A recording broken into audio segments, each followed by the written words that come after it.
Assalamualaikum warahmatullahi wabarakatuh.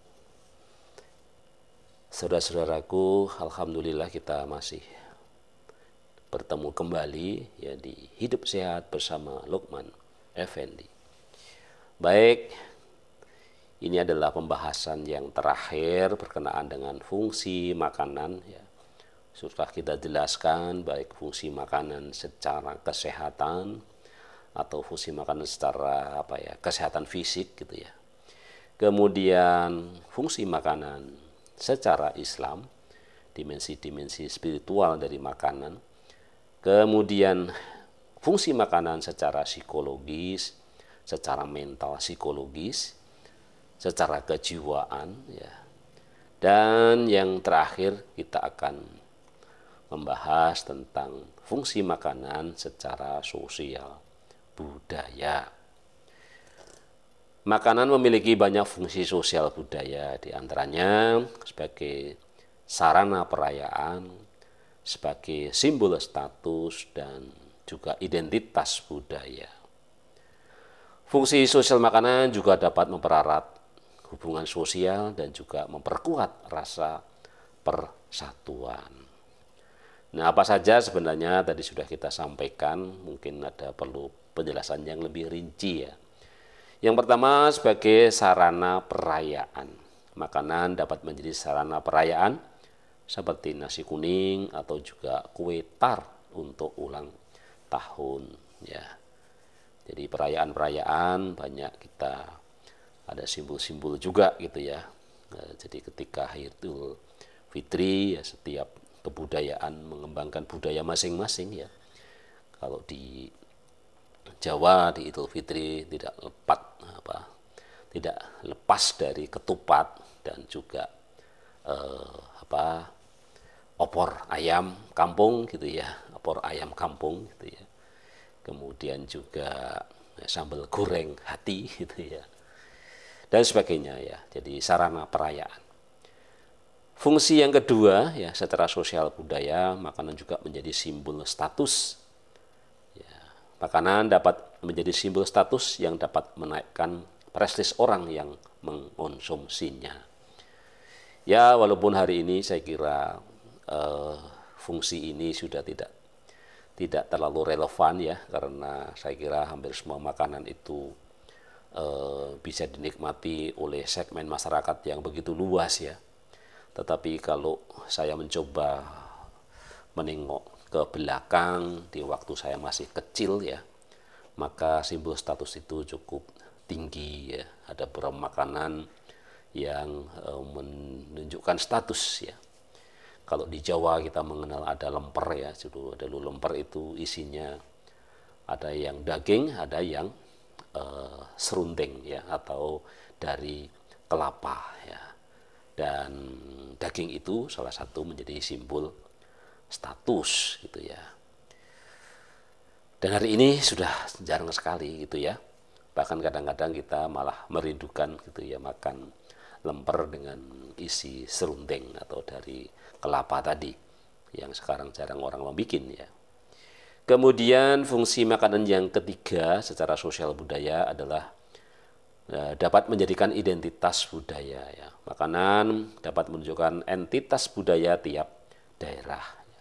Kita mengenal ada mie Aceh gitu ya, ada rendang ya untuk orang Minang, ada gudeg untuk orang Jogja ya, ada soto ya, soto itu macam-macam, ada soto Madura, ada soto Lamongan ya, banyak sekali kalau soto ya, atau cukup variatif lah gitu ya. Dan macam-macam makanan ya, yang merupakan identitas budaya ya.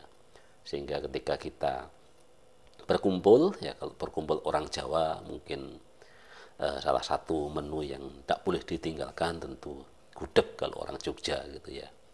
Kalau berkumpul orang Sumatera Selatan, Palembang yang tidak bisa lepas dari empek-empek, taekwondo gitu ya. Kemudian yang berikutnya, selain sebagai identitas budaya, fungsi makanan secara sosial budaya memiliki arti religius. Makanan dapat menjadi bagian dari ritual kepada Tuhan seperti selamatan dan atau sesajen. Ya. Jadi di pada masyarakat kita masih mengenal ada selamatan dan juga sesajen yang merupakan salah satu simbol-simbol penghubung ya kepada religiusitas ya. Tentu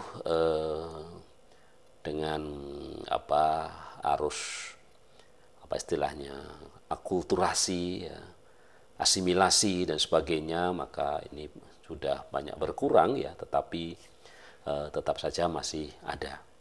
Kemudian juga fungsi makanan secara sosial budaya adalah sebagai alat tukar ya. Makanan dapat berfungsi sebagai alat tukar seperti barter ayam dengan beras ya. Jadi saya punya ayam, kamu punya beras ya, jadi tukar, saling tukar. Tentu ini banyak terjadi pada tingkat peradaban di zaman dulu ya. Walaupun hari ini yang kadang-kadang masih terjadi secara insidental ya, secara ya untuk barang-barang tertentu gitu ya. Kemudian fungsi lainnya secara sosial budaya dari makanan adalah mempererat solidaritas ya. Makanan tradisional dapat mempererat solidaritas atau ikatan bagi kelompoknya. Jadi kalau kita melihat makanannya, maka kita akan bisa melihat rasa solidaritasnya. Kemudian juga fungsi makanan sebagai sosial budaya adalah sebagai ekspresi budaya. Makanan merupakan kegiatan ekspresif yang memperkuat hubungan dengan kehidupan sosial, kehidupan agama, kehidupan ekonomi, ilmu pengetahuan, dan teknologi. Dan ada lagi fungsi makanan secara sosial budaya adalah sebagai tanda hubungan sosial ya. Jadi banyak sekali orang menjalin hubungan sosial itu dengan perantaraan makanan ya. Menerima makanan berarti menerima hubungan, dan menolak makanan berarti menolak hubungan sosial terjadi. Fungsi sosial makanan dapat bervariasi antara kelompok masyarakat ya, dan tergantung pada kondisi ekologi, kondisi iklim, dan juga budaya yang ada di masing-masing keluarga.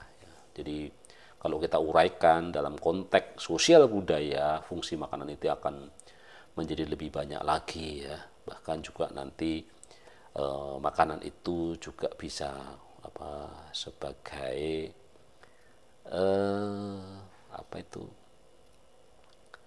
penanda gitu ya, penanda dari sebuah kelompok sosial gitu ya. Baik, itulah beberapa pengetahuan kita bertambah ya tentang makanan.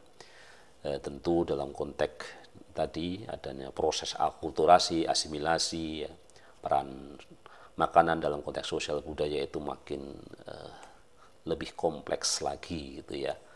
Tapi mudah-mudahan semuanya tidak mengurangi ya. Baik, saya kira itu saja ya pertemuan atau podcast yang ini merupakan penutup dari pembahasan kita tentang fungsi makan atau fungsi makanan dalam dimensi kesehatan ya, Islam, kemudian psikologis dan juga sosial budaya. Hidup sehat bersama Lukman Effendi. Wassalamualaikum warahmatullahi wabarakatuh.